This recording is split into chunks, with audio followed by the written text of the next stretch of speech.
This Sunday night, for the 34th year in a row, the superstars of Monday Night Raw and SmackDown Live will converge upon the Mercedes-Benz Superdome in New Orleans, Louisiana, for an event that will change careers.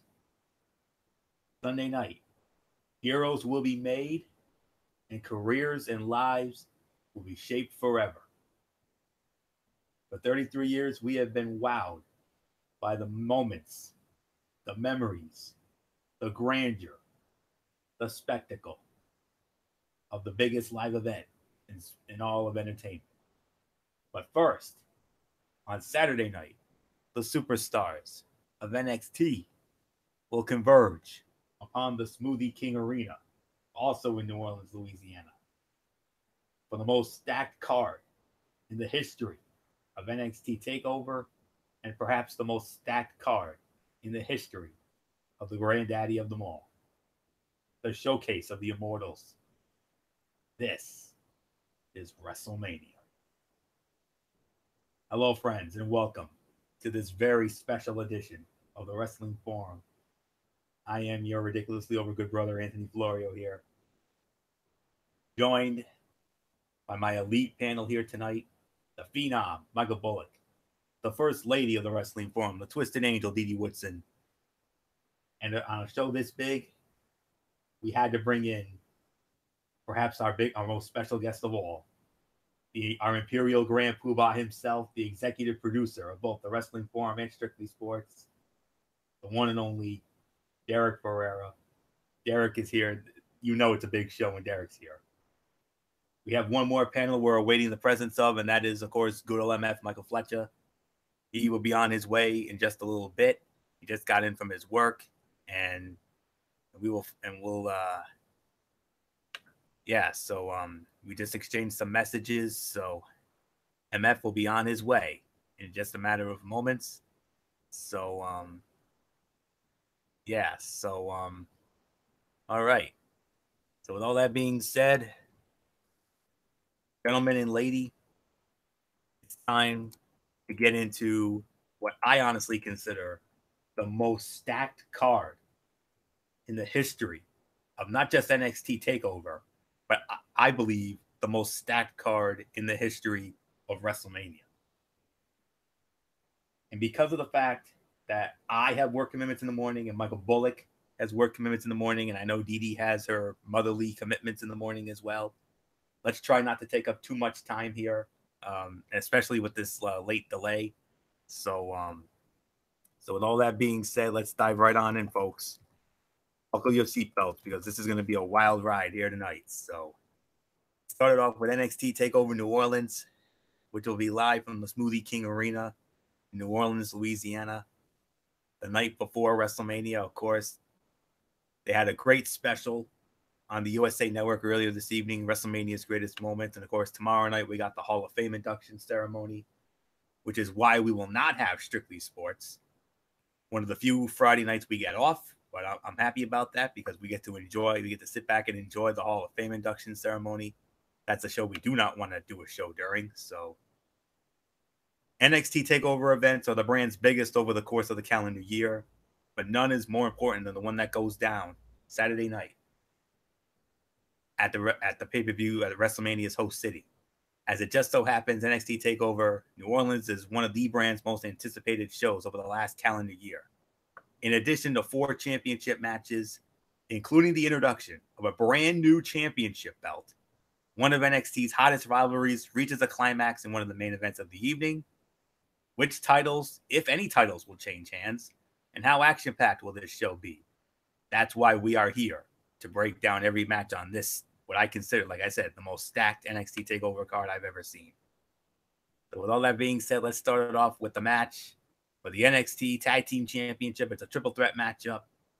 Champions, the Undisputed Era, Kyle O'Reilly and Bobby Fish, defending against challengers and former champions in their own right, the Authors of Pain, and a randomly thrown together tag team of Roderick Strong and Pete Dunne, the UK champion. The finals the Dusty Rhodes Tag Team Classic just got a whole lot more interesting with the addition of a third team and the NXT Championship at stake. It's worth speculating whether this will be the Authors of Pain final match in NXT before getting called up. If so, there are more than a few reasons to suggest that I think the champions are going to retain. Now, I'm not sure I understand the purpose of holding the tournament finals in a title match as opposed to crowning a tournament winner and making them the #1 contender. Alas, that's where we are. Ultimately, AOP is not long for NXT. You know they're on their way to the main roster. Where will they go? Will they end up on Raw or will they end up on SmackDown Live? We'll probably find out this week.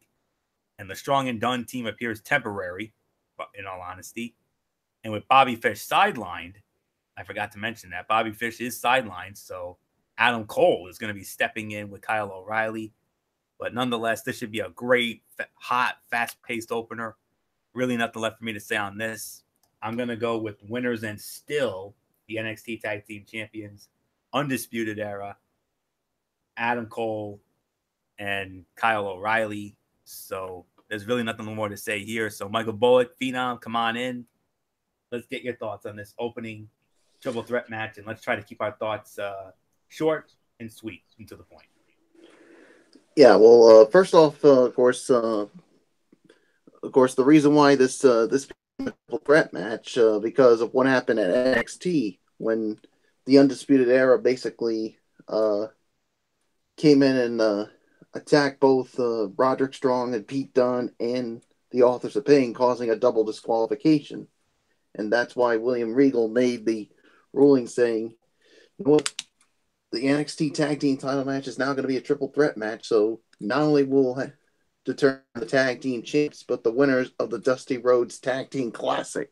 So that's the reason why. But yeah, I think this is going to be the Authors of Pain last match in NXT.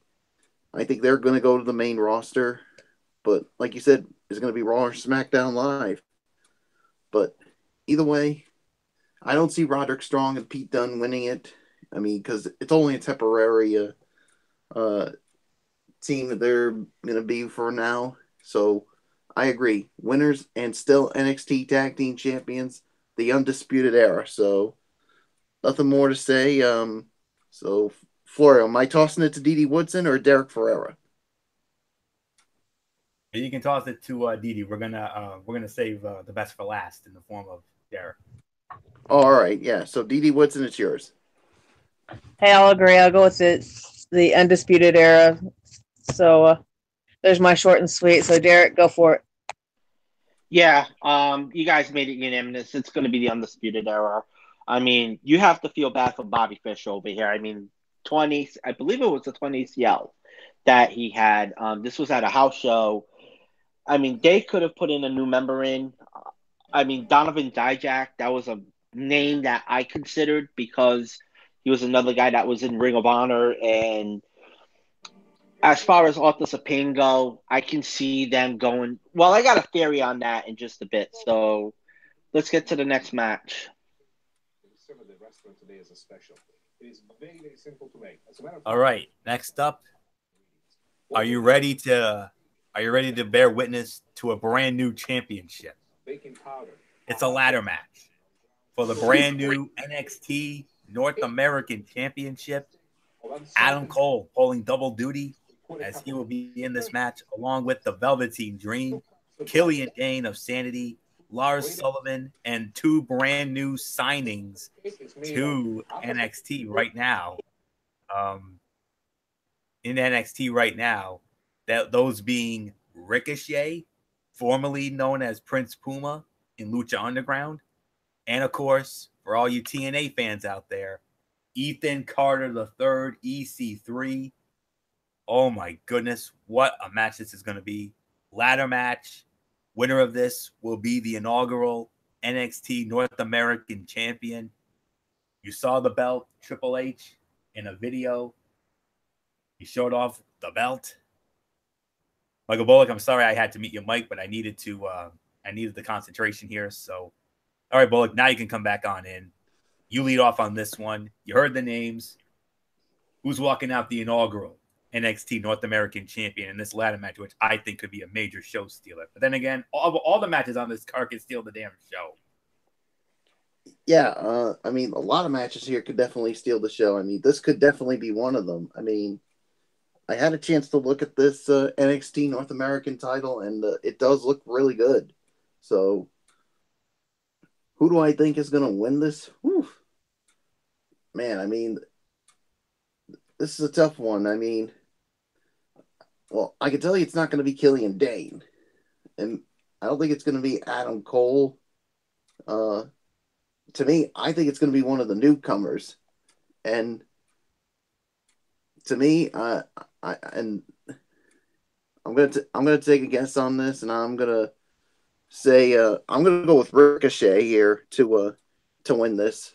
I mean, he's been highly built up here. I mean, but then again, EC3 has been built up as well. But they really want to put one of the newcomers over, and I think it's going to be Ricochet to walk out as the inaugural NXT North American champion. So nothing more to say.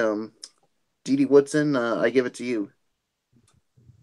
Yeah, I'm going to agree. I think it's going to be Ricochet. Although the lineup for this match, is a very interesting group of guys here. But yeah, I'm going to go with Ricochet. So, Derek, it's yours.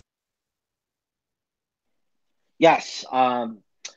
This is a combination. This match, I'm going to make it quick. I mean, it's a combination of different types of size wrestlers over here. I mean, Killian Dane and Lars Sullivan, they are the Haas wrestlers. Adam Cole, he's more of the guy that's really the bumper in the match. And then you have EC3, Velveteen Dream,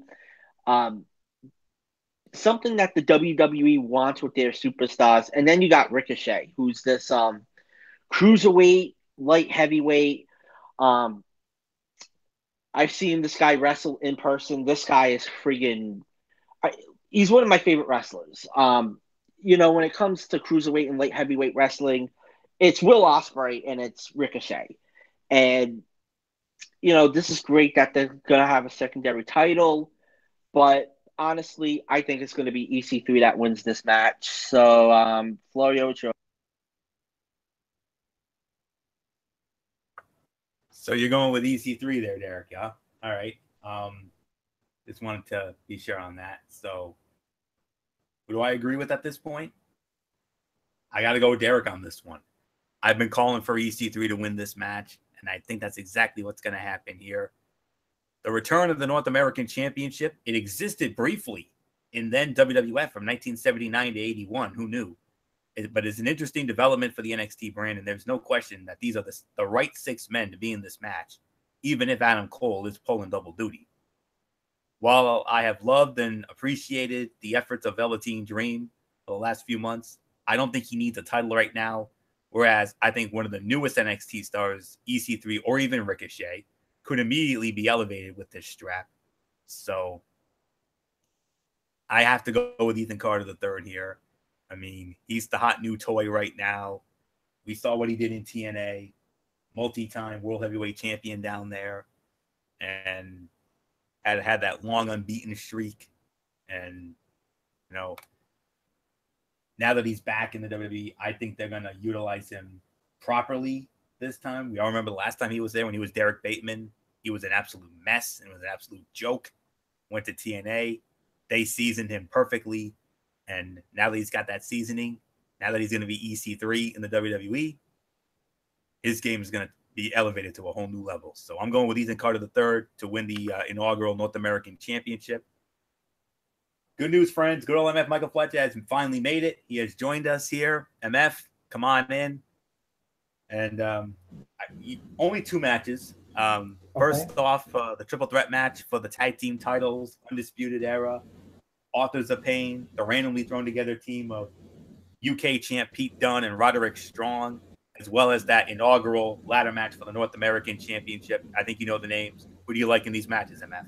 All right, first off, I got to go with the Undisputed Era to win the match and successfully defend the tag team titles. And guys, I disagree with all of you. on the North American Championship. I do indeed have the Velveteen Dream winning the match and becoming the first ever North American champion. The look, the gimmick, the attitude he brings to NXT screams champion, guys. And I gotta, even though Ricochet just started and EC3, this is like their first official matches in NXT, I don't want to see that. I think they got to chase a little bit. I think to either strap Ricochet or to strap EC3 right now, this quickly, I think that's a bad precedent for me. The Velveteen Dream has earned his right to be a champion. He's worked his way up. He's been over the last couple of fights, the last few fights he's had in NXT has been unbelievable. And I truly believe to add a belt to him and with this little entourage that he's developing now, I think without a doubt, the Velveteen Dream is the future of NXT right now. Don't get me wrong. I love Ricochet. Derek, I'm with you on that. He's definitely one of my favorite stars in the wrestling world today. Flat out, straight up, he's one of the best in wrestling.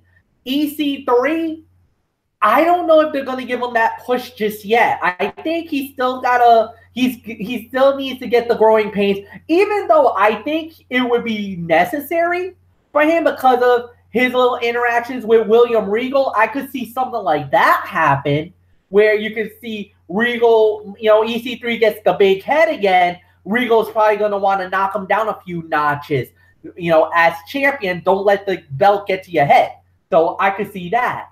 But I'm sorry. I think that it's Velveteen's dream time, man. I just me personally, I think it's time for him to win the belt. So for me, the first ever NXT North American champion is the Velveteen Dream. So, Anthony, it's back to you, my friend. All right, MF. We now move on to the NXT Women's Championship matchup, a return match from NXT Takeover Philadelphia, the weekend of the Royal Rumble. Ember Moon defending the title one more time against the Queen of Spades, Shayna Baszler. It's only fitting that we have our resident women's expert, Dee Dee Woodson, to lead off on this one. All right, Dee Dee, we saw it. Ember Moon pulled out a quick win, caught Shayna by surprise in Philadelphia. Does that happen again, or does the Queen of Spades finally get her moment? No, I think Amber's going to retain it. There's no doubt in my mind. I mean, she hasn't had it too long from, I'm kind of out of the loop with NXT a little bit, but I don't think she's had it too long. And I think it's her time to, ride with it for at least a little bit longer before they pull it off of her. So I'm definitely going to go with Amber Moon on this. So, Derek, I'll toss it to you. I'm going to go with Shayna Baszler over here. That's my prediction. I was not a fan of the first match. I mean, the first match was it was too long. Amber, she survived to Shayna Baszler's submissions, but I can't really see that happening this time around. And, Shayna Baszler, still is a work in progress. I mean, yeah, she's a badass and all, but I mean, I can see her winning this match. They're going to be putting her in some fresh matchups in NXT. So, Florio, it's yours. Once again, I agree with Derek. It might sound like a broken record by this point, but like many matches on this card, this one has been booked to perfection as far as the build. Moon barely held off Baszler in Philadelphia, and Storyline injured herself in doing so. Because of that, it would seem like the stage has been set for Baszler, the former UFC fighter, who has very much looked like a natural since making her NXT debut, to go over. in a way, a Baszler win would reduce Moon's title reign to that of transitional in the post-Asuka era. But Baszler, a nasty heel, really is that good. And Moon has almost gotten by Baszler too easy at this point, and it would be a surprise for the title not to change hands here. I'd like all of us would like to see Ember Moon on the main roster, Raw, giving other women an opportunity at Baszler. And can we also get Nikki Cross from Sanity back into this division? That's all I can say on that. So I don't have anything to say here, or anything more left to say, except I agree with Derek. Winner and new NXT Women's Champion, the Queen of Spades, Shayna Baszler. She's going to hold that thing for as long as she wants to. Ember Moon on her way to the main roster. No question about it. I'm hoping it's Monday Night Raw, but we'll find out what happens. If it's SmackDown Live, that's a crown jewel right there. And I know MF would love if he could get Ember Moon on SmackDown Live and SmackDown Blue, but I want her in Raw Red. Minnie ran over. Shayna Baszler, new champ. MF, how about it? I agree. Shayna Baszler wins the title. It's her time. It's her time. The Queen of Spades. I thought they should have pulled the trigger and given her the belt at NXT Takeover Philadelphia. I thought she should have won the title right then and there. They didn't do it. They held on. Let Ember hold it a little more longer. She's not holding it after Mania. So that's it. Done. Bullock is yours. I'm going with Shayna Baszler too to become the new NXT Women's Champion. I mean, I thought they were going to do it back at TakeOver Philadelphia, but they didn't pull the trigger. I think this is the time. She deserves her moment, and Ember Moon is going to be on her way to the main roster. I think, to me, it depends on what happens with the SmackDown women's title match. I mean, if Asuka does win it and she does end up going to SmackDown Live, I think Ember Moon's going to end up on Raw. That's just how I feel, but we'll just have to wait and see. So, nothing more to say. Let's just move right along, Florio.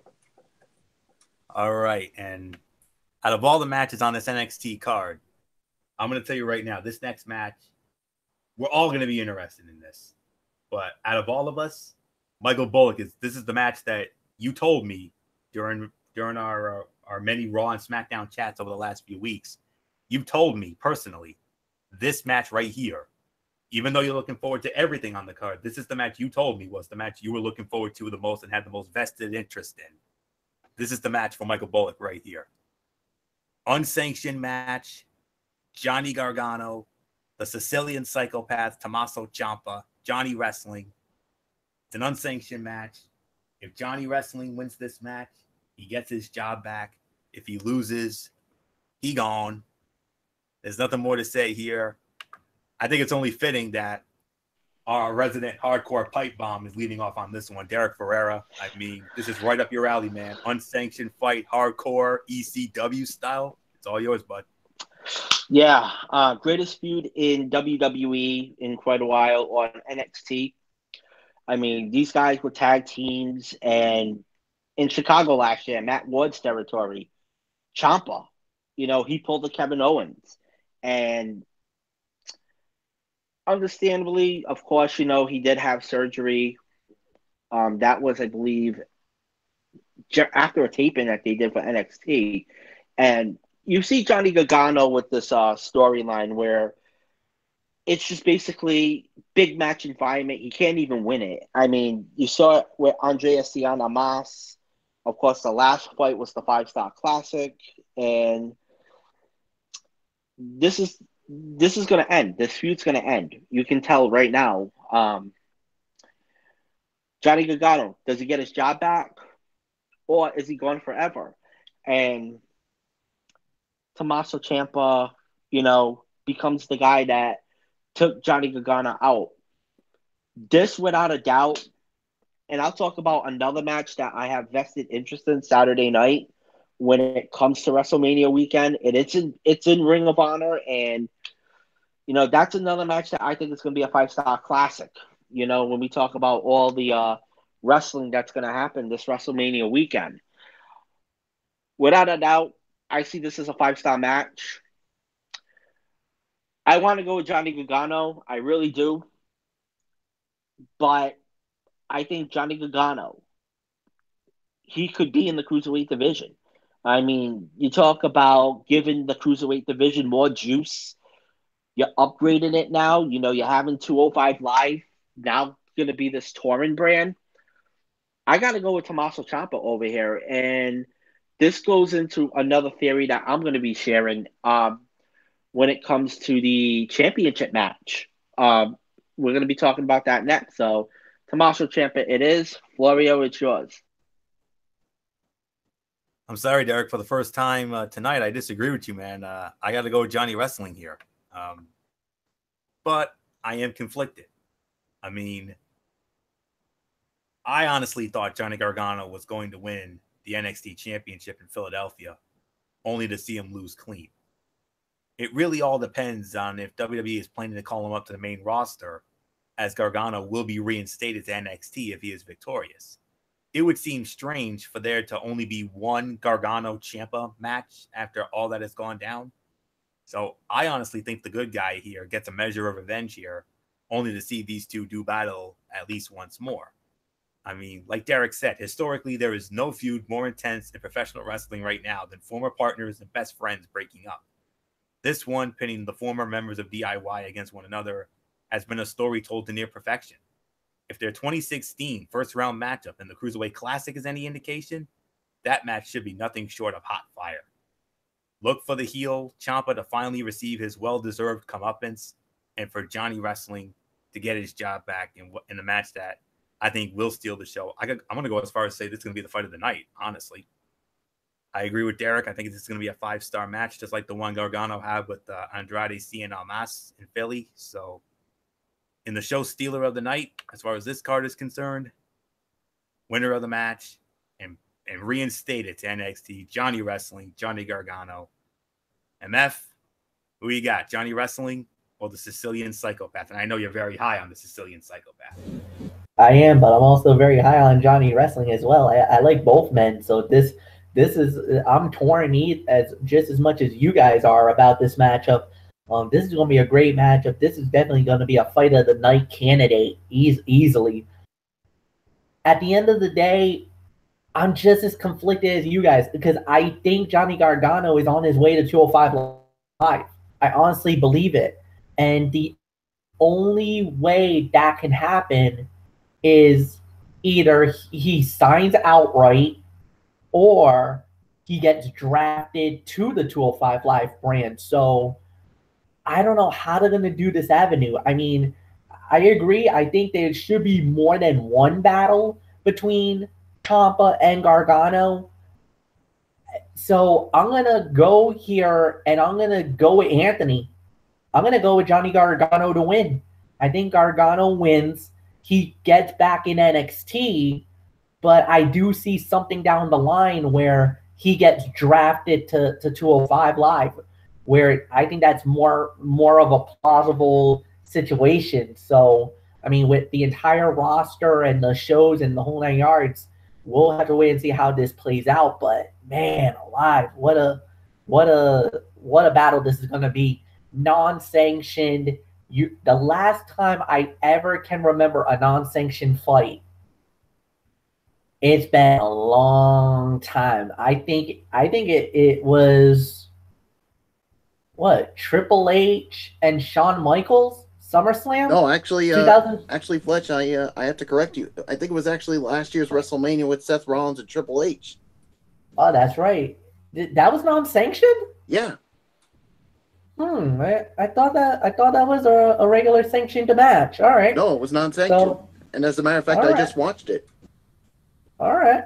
So I guess I stand corrected. So we'll have to wait and see. But yeah, I'm gonna go with Gargano to win. So Bullock, it's yours.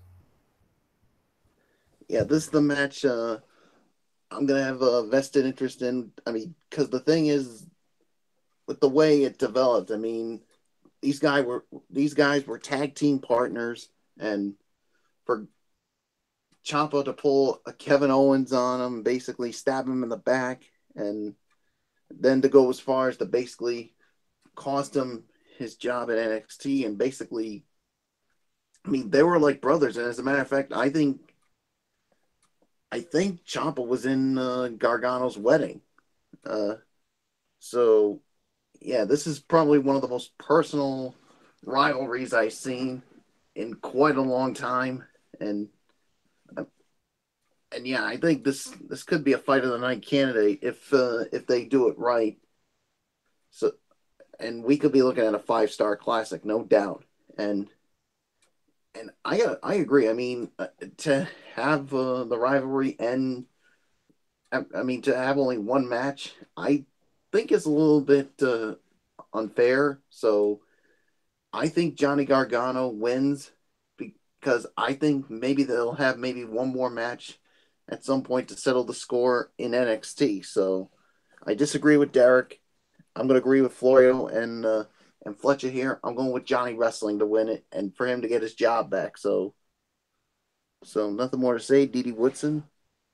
What do you say? Do you go with me, Florio, and Fletch with Johnny Wrestling, or are you going with Derek Ferrera and Tommaso Ciampa?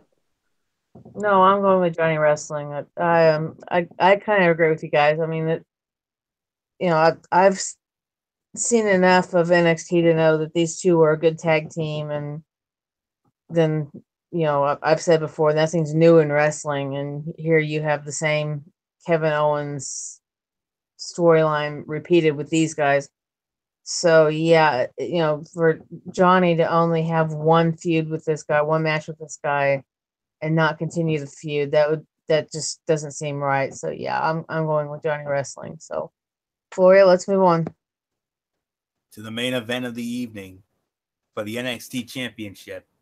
Champion Andrade Cien Almas with the beautiful Zelina Vega in his corner as always, squaring off against the number one contender, Aleister Black.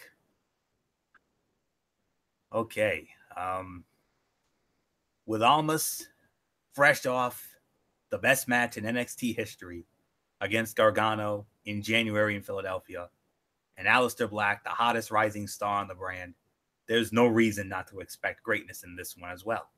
The theme to the build has been physicality and disrespect, culminating nicely in their backstage and parking lot brawl during last week's episode of NXT.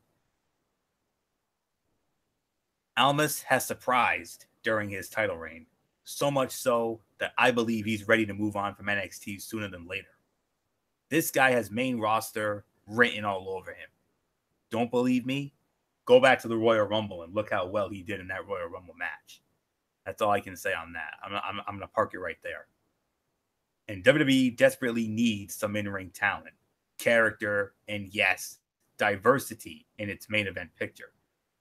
There are plenty of heels who can go toe-to-toe with Aleister Black, whereas there are a few established faces to duel with Almas. At nearly 150 days, Almas has the second longest NXT title reign since 2015.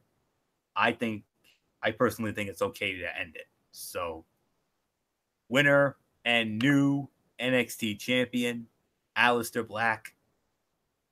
Almas is on his way to the main roster. And I have no question about it. I'm going to be real honest with you. And MF, I'm going to make you a very happy man in just a moment. I think if they're going to move Almas to the main roster, I think he would be a great fit on SmackDown Live. I really do. You put him on SmackDown Live along with Zelina Vega, that doubly makes MF happy. So, yeah. So, nothing really left for me to say on this. New NXT champion Aleister Black. Almas is going to the main roster, and I think we're going to see him in SmackDown Blue. That's my bold prediction right there. So, MF, how do you follow that? Ooh, this is tough. I want to agree with you, Anthony, but something tells me no. I think it's the other way around. I think Aleister Black is on his way to the main roster. I think Andre Almas, I think they're not going to move him just yet. I think he's going to stay in NXT. I think Aleister Black is on his way out. Look, it's a great matchup. It's a great setup. The build has been amazing. It's definitely a fight of the night, maybe even a fight of the year candidate. But I just don't see. Could Aleister Black win the title? Absolutely, no doubt about it. But at the end of the day, I think Andres Almas is going to successfully defend the title. I think it's either going to be Selena Vega interfering, or I just something tells me it's not going to be a clean finish, even though he did beat Johnny Gargano cleanly in NXT Takeover Philly. Um, I don't think it's going to be one of those type of situations. I think this is going to be hard hitting, a be a man fight. It's going to be, this could be one of the show stealers of the WrestleMania weekend, guys. I mean, that's how good this fight could be. So when it's all said and done, the winner and still NXT champion, Andres Almas. I disagree with you, Anthony. I think Aleister Black is on his way to the main roster. Not Andre. I think Andre might be later in the year, maybe after SummerSlam. I think we'll see him get called up then. I don't think it's his time yet. Not yet. I think later in the year he'll go, but I got Andres Almas successfully defending the title and winning it. Michael Bullock, it's yours. Sorry, Fletch. I disagree with you, and I'm going to go with Anthony Florio on this one. I think Aleister Black is going to win and become the new NXT champion. I mean, Aleister Black. He's been such an impressive wrestler down there in NXT, and he needs a run with the NXT championship at some point before he gets called up to the main roster. And I think Andres Almas is going. I think he's going to get called to the main roster. I mean, I think this is his time. I mean, I think he's proven himself since they hooked him up with Zelina Vega, and look at some of the matches he's produced since then. I mean, goodness gracious, I think this is his time. And I think he is going to go to SmackDown Live with Zelina Vega and Florio. I'm going to do you one better. I think he's going to start a feud with a certain somebody on SmackDown Live, and I think it could be a certain Viper that could be in a feud with Andre Almas. Because remember, at the Royal Rumble, who was Almas eliminated by? I don't remember who did eliminate him. Randy Orton. Randy Orton, yes, that's right, Randy Orton. Yes, So, I can definitely see that. So I think Almas would definitely be up for some payback. So if you start a feud with those two on SmackDown Live, that would be something. So, I mean, that's just what I think could happen when he gets called to the main roster. So, yeah, there's really nothing more for me to say. So, winner and new NXT champion, Aleister Black. Dee Woodson, I give it to you. I can see you guys' point, but I'm going to go with Fletch on this one. Because I can see, technically both of them moving up, but I don't really think it's quite Almas's time yet. But when it is, I think he'll go to SmackDown, and I think he probably will go after Orton. So not much more I have to say about it. Derek, it's yours. Okay, so I'm the one that has to break the tie over here. Alrighty. I mean, I'm going to go with Aleister Black. And, it's because of the fact that Almas is ready to be on the main roster. I'm just looking this up right now from a report from late February. And he's going to be one of the 6 stars that is going to be called up to the main roster. Pretty much all the names that we mentioned here tonight, they're going to be called up to the main roster after this NXT. So it's going to be Aleister Black, and to me, he's going to. I would say the first feud is going to be Tommaso Ciampa. So that's really it. Let's get to WrestleMania 34. Oh boy, here we go. The biggest event of the year. The event where, like I said, heroes will be made, careers in life shaped forever. as far as the WWE is concerned, it doesn't get any bigger than WrestleMania. As far as this year's show goes, that logic applies to both the quality and the stakes of the matches at hand, as well as the sheer size of the show itself. Between the 2-hour kickoff show and what could be another 5+ hour main card, we'll see 13 and possibly 14 matches play out as WrestleMania 34 packs the Superdome in New Orleans to capacity. There's a lot to keep track of, folks, with that many matches in play. And it's easy to forget everything that happened to deliver this stacked, or as I call it, the most stacked WrestleMania 34 card.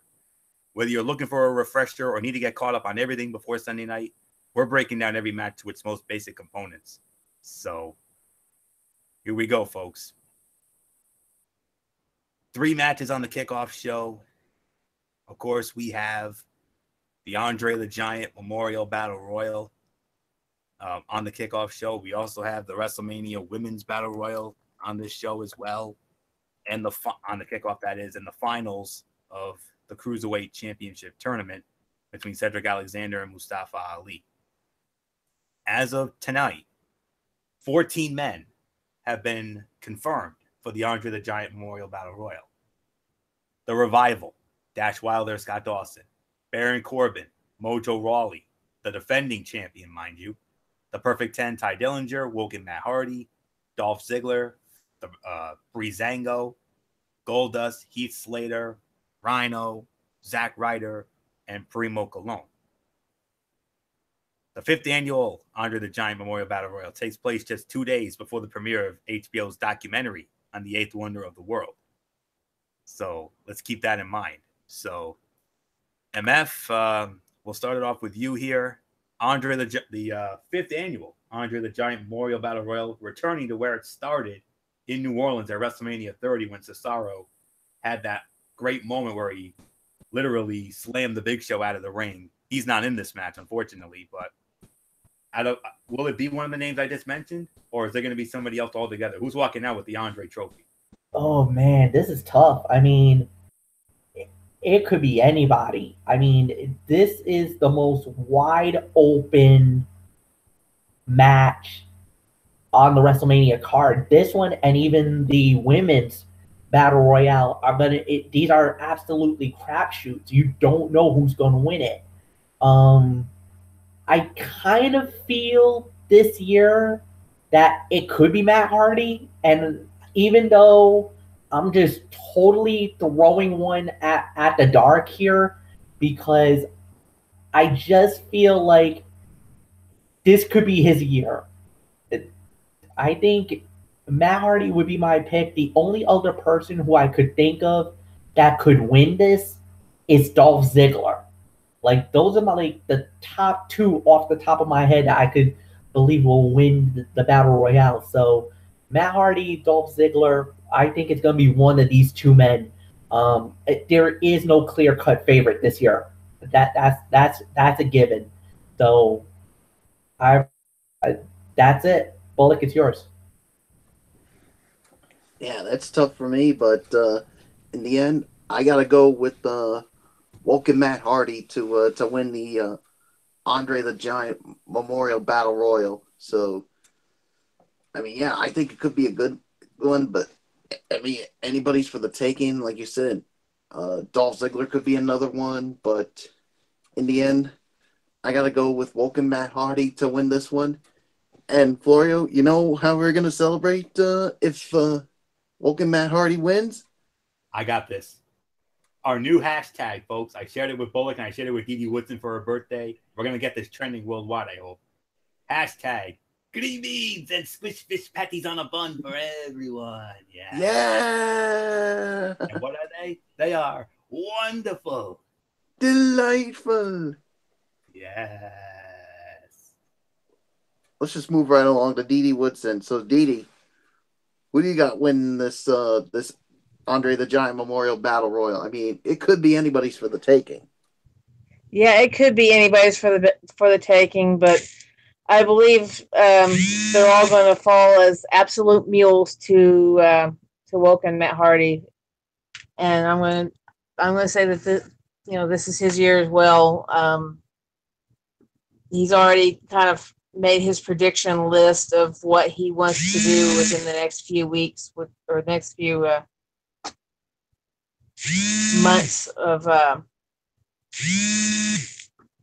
with taking this out, taking out the Intercontinental, and then going on to getting the Universal. So we'll see what happens here.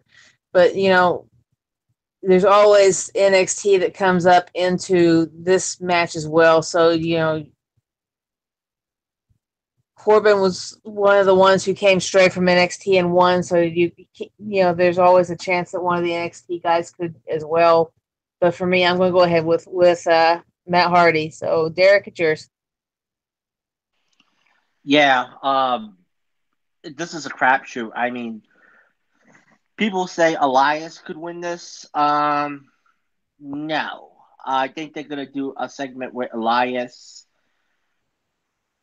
I want to say Matt Hardy because I think Vince McMahon has already been sold on the Woken gimmick, and especially with what Ultimate Deletion did a couple of weeks ago on Raw, how it was really a fan favorite and Vince actually liked it.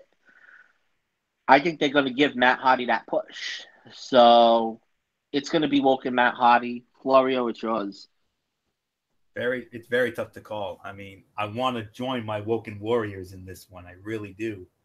But I have this feeling that, maybe Dolph could walk away with this. I mean, remember, like I said, this is the 5th annual Battle Royal. And 2 days after this, we're going to have that big documentary on HBO regarding Andre the Giant, which I heard is going to be amazing. That might add enough importance to warrant someone such as Dolph Ziggler getting the nod in this bout. Or perhaps it could be a vehicle for an NXT upstart. You don't know. And there's also the lingering possibility of using this match as a stepping stone to include a celebrity, as was done last year with Gronk, when Gronk got involved and helped Mojo Rawley win this Battle Royal last year, which I thought was a big mistake. Braun Strowman should have won this match last year. Let's be realistic. But, it is what it is. So, I want to go with my Woken Warriors. I really do. But I could see Elias winning this match. I really could. I mean, I think they're high on him too. And I could see him getting the rub from this. But I wouldn't be surprised if the Woken one wins. I mean, I would love to see him win that. That would be great. I mean, that would be a great comeback when it comes to WWE for him. So, but I'll admit, he is my second choice. So, he's in my heart on this one.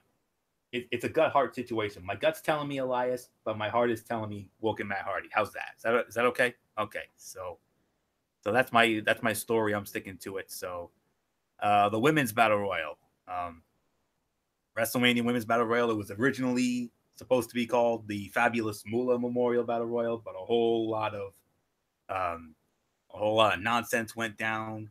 The fans were upset. They wanted the name changed, so they listened, and it's now just going to be the WrestleMania Women's Battle Royal. 14 participants also confirmed for that as well. We got Sasha Banks. We got Becky Lynch. We got the Riot Squad. We got all 3 members of the Riot Squad, mind you. Naomi, Natalia, Bayley, Lana, both members of Absolution, Mickie James, Ms. Money in the Bank, Carmella, and Dana Brooke. So those are your confirmed names. There could be more surprises. Maybe some legends come in for this, like we saw at the Women's Royal Rumble. So we'll see. Some NXT girls. So, Michael Bullock, you heard the names. Is it going to be one of the confirmed names I just mentioned? Or is it going to be somebody out of nowhere? Man, the thing with the confirmed name, the unconfirmed names is that, we don't know who it could be. That could be in the Women's Battle Royal at WrestleMania. So, man, that's tough. But at this point, I gotta go with I'm gonna have to go with this is a tough one for me to decide. I'm gonna go with and this is just my guess as of right now, and I'm going with the boss, Sasha Banks, to win this one. So, yeah, that's pretty much all I can say on it. So Dee Dee Whitson, I'm pretty sure you got somebody else winning it, and I know who it's not going to be according to you. Yeah. No, I do have somebody else going on here. No, it's not Carmella. So I'm going to go with Becky Lynch. Although it could be any of them. I mean, they all pretty much deserve, to be in this match. But me personally, I'm going to go with Becky Lynch on this and say the last kicker wins it all. So Derek, it's yours. Yeah, I'm really torn between Becky Lynch and Sasha Banks over here, and I'm gonna go with Sasha Banks over here. I know people are talking about Sasha turning heel, but you also can't really. Well, in a way, you can say that you can't rule out Bayley going heel as well. So I'm gonna go with Sasha Banks over here. All right. So, naming controversy aside, this match has the potential to drive at least one major storyline forward: the war between Bayley and Sasha Banks that finally bubbled over in the past 2 weeks, including that unbelievable backstage brawl, which got Luigi PS3 very excited, as we saw in her video. It would do a lot of good for women's wrestling in WWE to evolve to a point where heated rivalries that didn't involve titles or romantic relationships could carry a lot of weight. And Bayley and Sasha is just the pairing to drive that point home. There will be a collection of Raw, SmackDown, NXT superstars, and I wouldn't be surprised if we get a few legends as well, making the match result very nearly impossible to predict. But you know what? I'm going to go out of the box again. I'm going to surprise you folks. I'm going to go with someone out of nowhere. I'm going to go with Ember Moon. Ember Moon is my pick to win this Battle Royal. What do you say, MF? Who do you got? Confirmed name or someone out of nowhere like I just had? You know what?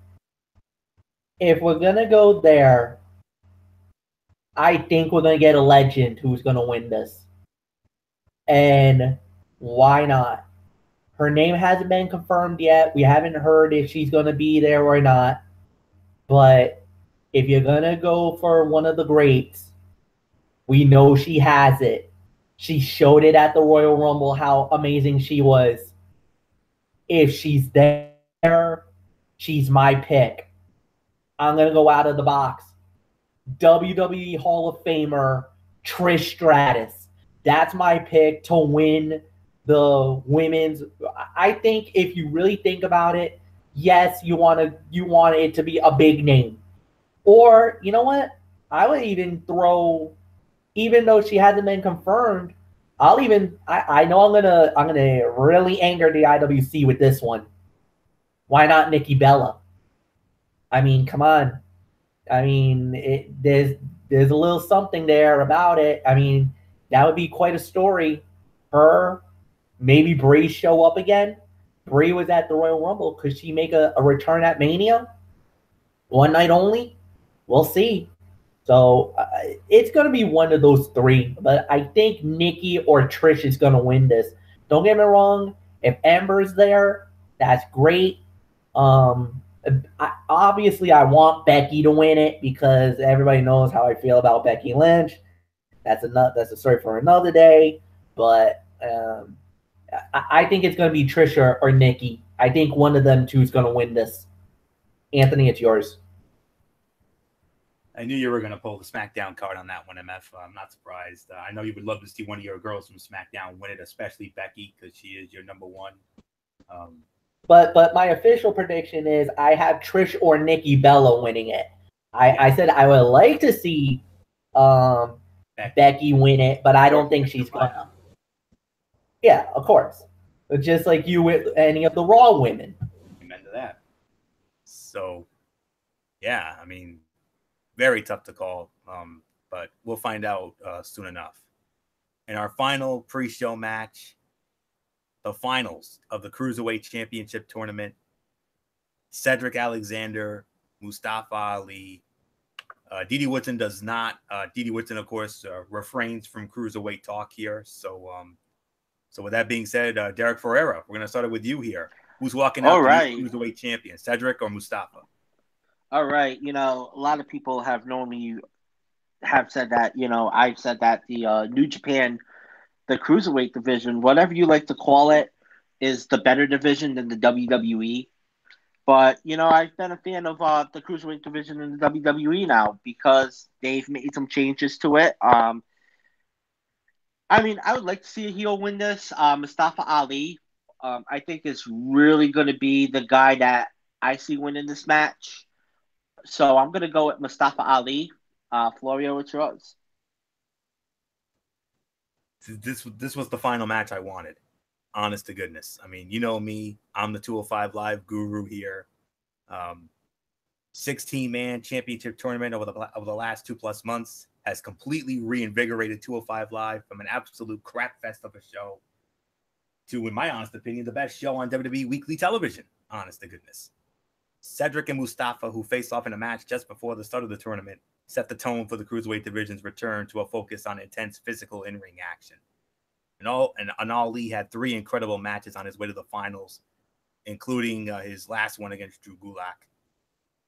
And Alexander, hey, he was the number 1 contender when the previous cruiserweight champion Enzo Amore was released, and he cut through the other side of the bracket with some impressive performances of his own. Look up the match that he had with Roderick Strong, for goodness sakes.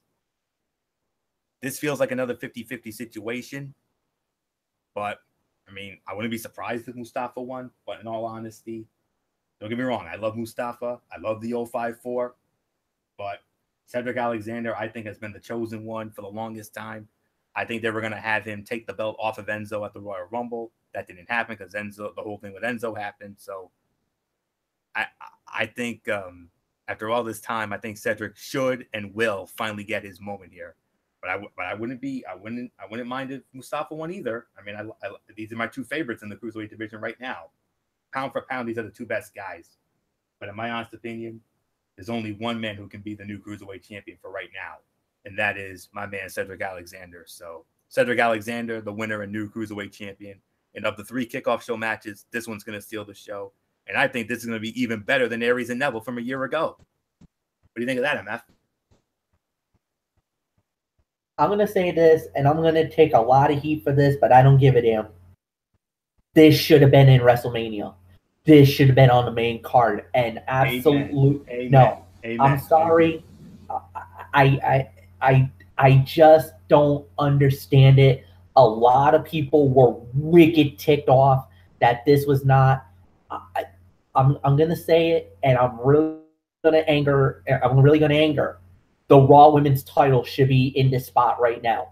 The Raw Women's title between Alexa Bliss and Nia Jax should have been relegated to the pre-show. I'm sorry. That's the way I feel about it. That's my thoughts and my thoughts alone. I got Cedric Alexander winning the match, becoming the Cruiserweight champion. Michael Bullock, it's yours. Yeah, I got Cedric Alexander winning this one as well, and I agree with Fletch as well. And I know people are gonna really gonna hate me for it, but you know what? I don't care. It's my opinion. I'm sticking to it. This match should be on the main card. I mean, when you got 2 guys like Cedric Alexander and Mustafa Ali with what they can bring, and I mean, I agree. This could definitely be better than Neville and Aries. But for them to relegate this match to the kickoff show, it's pointless. It's unnecessary. It's unacceptable, inexcusable, irresponsible, borderline reprehensible, and just flat out stupid on the part of WWE. I mean, this is just... It's stupid, and they should be ashamed of themselves. One of 2 matches I think should have been moved to the kickoff show instead of this cruiserweight match. The Raw Women's title match is one of them. Another one, the Raw Tag Team title match. That's another one that I think could have gotten moved to the kickoff show. But I mean, I just don't get it. I mean, Aries and Neville, with the way they had their match, that should have been on the main card. And we were thinking this year was the time the cruiserweights get on the main card, but nope, WWE puts them in the back burner and put them in the kickoff show. So yeah, way to go, WWE. You want to show off your cruiserweights? You should be showing them off on the main card, not the freaking kickoff show. So nothing more to say. Cedric Alexander wins. Let's just move right along, Florio. I echo your frustration in that, Bullock, but we have time constraints here, folks. So let's just try to move on as best as we can here. Main card time, and we're gonna start it off with the triple threat match for the SmackDown Tag Team Championship. Champions the Usos defending the titles against the New Day and the Bludgeon Brothers. Oof. There's nothing left for me to say on this except this. My pick, decisively, new tag team champions, the Bludgeon Brothers. They will go all Braun Strowman on the other four competitors and walk away as the no doubt team to beat. The Usos, who have been the best tag team in the business over the past year, will take their show. I could see them going to Raw in the Superstar Shakeup in the weeks to come. And they would be a welcome addition to Monday Night Raw. I would love to see them against the Bar. I mean, that would be some epicness right there, especially after what we saw at Survivor Series. But anyways, giving my show some much needed depth in our tag team division, especially with all the injuries. Dean Ambrose, Jason Jordan, anybody? So really nothing left for me to say here. I mean, the Usos will finally get their main card moment as they should have gotten. But, there's nothing more to say on this. This is a decisive pick. That's why I'm not going all in on this one. Luke Harper, Eric Rowan, Bludgeon Brothers, new SmackDown Tag Team Champions, and they're going to hold those things for as long as they want. So, and I also heard a hot rumor. Now, this was just a rumor, mind you. There's a rumor that I don't know if this is true or not. Probably isn't, but I guess a website reported that this match was going to be a TLC match. But any report of that was taken down immediately. I wonder what that entails. And if this is a TLC match, oh goodness, you're looking at a show stealer for sure. But nonetheless, whether it's a regular match, a TLC, what have you, the Bludgeons are walking out with those belts. Nothing more to say. MF, I think your show is about to have a monster tag team holding the gold.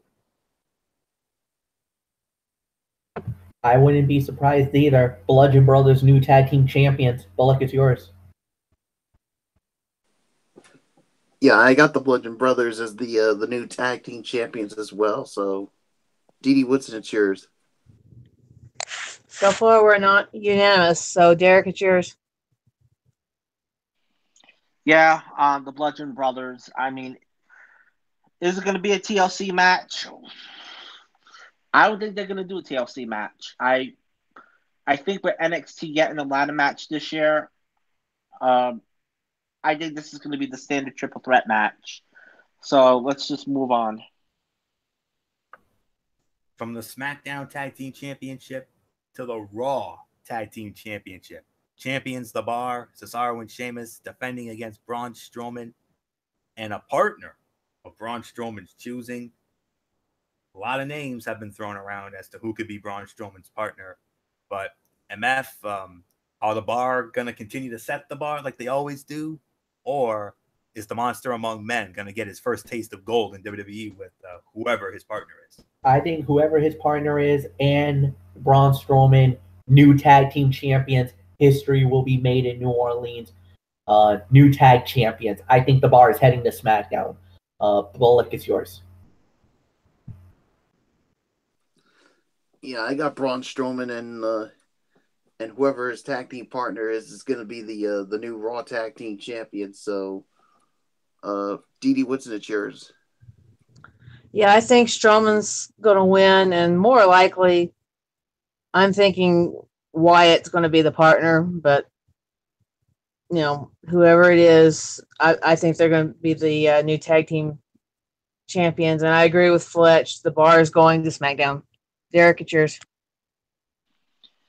Yeah, I got Braun Strowman winning this match. Tag team, whew, there's so many rumors out there. I can list a couple of names. I know we're gonna make this show short. Rey Mysterio was a rumor that I heard, was a name that I heard. I don't think that's gonna happen. He's got that pectoral injury. Bobby Lashley, yes. I know he signed with the WWE. I think they debut him the night after WrestleMania. I'm gonna say the Big Show because the Big Show did sign a deal with the WWE. I can see him being Braun Strowman's partner. So I'm going to go with the Big Show on that. Florio, it's yours. I've even heard rumors that it could be Elias, for what I heard, but I don't know. But we're probably going to find out when we get to match time. You know, this will be similar to WrestleMania 11. Remember when Owen Hart introduced Yokozuna as his partner against the Smoking Guns? And we all know what happened there. They won the belts. So it's Strowman. Braun Strowman wins. Like Derek said, he could pick Big Show or a diminutive afterthought, alias Elias. But Strowman seems well positioned for his first taste of gold in WWE, unless he picks a partner who actively screws things up. So I agree. We're going to see new Raw Tag Team champions in the form of Braun Strowman and his to-be-determined partner. Moving on. Back to SmackDown Live. The Fatal 4-Way for the United States Heavyweight Championship. Champion Randy Orton defending against Jinder Mahal, or as Bullock and I like to call him, Jinder Mahal. Former champion, the glorious Bobby Roode. And, of course, the most over guy on the roster right now, Rusev Day. Rusev. I believe it's Michael Bullock who starts this one off. So Bullock, who's walking out of the Superdome as the United States Heavyweight Champion from SmackDown Live? Well, to me, I think it's going to be Randy Orton who's going to walk out still the champ. I mean, he just won the title back at Fastlane. I think it would be too soon to take the title off of him. So Randy Orton wins. Dee Woodson, it's yours. I agree. It's going to be Orton. Derek. I'm gonna. This is a wild card right here, and I think I'm gonna surprise a couple of people. I'm gonna say Rusev because there was a big rumor that came out today by PW Insider that Rusev asked for his release from the WWE, and that was because of he wasn't getting into the gimmick whatsoever. He wasn't getting a push, and all of a sudden, they put him in. And they said, you know what? We're taking a chance on you, and it's gonna be Rusev. Something tells me Rusev could win. So Florio, it's yours. You know what, Derek? I agree. I think Rusev is going to walk out the new United States Heavyweight Champion as well. The 70,000 plus fans of the Superdome will be singing Rusev Day until their voices finally give out. I mean, before Rusev got involved, this match didn't really matter. But it matters because Rusev is now involved. That's it. He's having the most unexpected career renaissance of any performer in recent memory. And why would they add him to that? Why would they not add him to this match if not for that very reason? So I'm going to go with Derek on this one. It's going to be Rusev Day at WrestleMania. Rusev, once again, United States Heavyweight Champion. MF, I mean, it's your boy. It's Randy Orton, your guy. Is he a transitional champion? Or is he going to successfully defend? Or is Jinder going to walk out? Does the glorious one get it back? What happens? I think we're going to have a new champion. Unfortunately, Randy's losing the belt at WrestleMania. But here's the thing. I disagree with all you guys. Jinder Mahal wins the title. I think it's Jinder Mahal's time. I think he's going to sneak back in, take the United States Championship, and become a heel champion.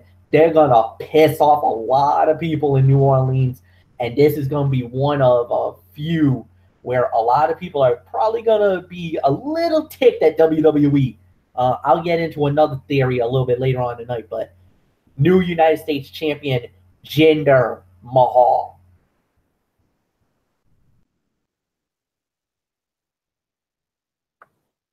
All right. Let's see. What do we have next here? Moving on. We move back to Monday Night Raw, and one of the big matches on the card. Raw Women's Championship on the line. Champion Alexa Bliss defending the title against the unstoppable force, Nia Jax. It's only fitting Dee Dee Whitson leads off on this one. Dee Dee, it's well documented. You absolutely loathe and contest Alexa Bliss. And I know you're grinning like a Cheshire cat right now. You're salivating at the thought of Nia Jax possibly squashing her like China squashed Ivory at 17, aren't you? Yeah. You still have the factor with Alexa Bliss that, she always has somebody in her corner.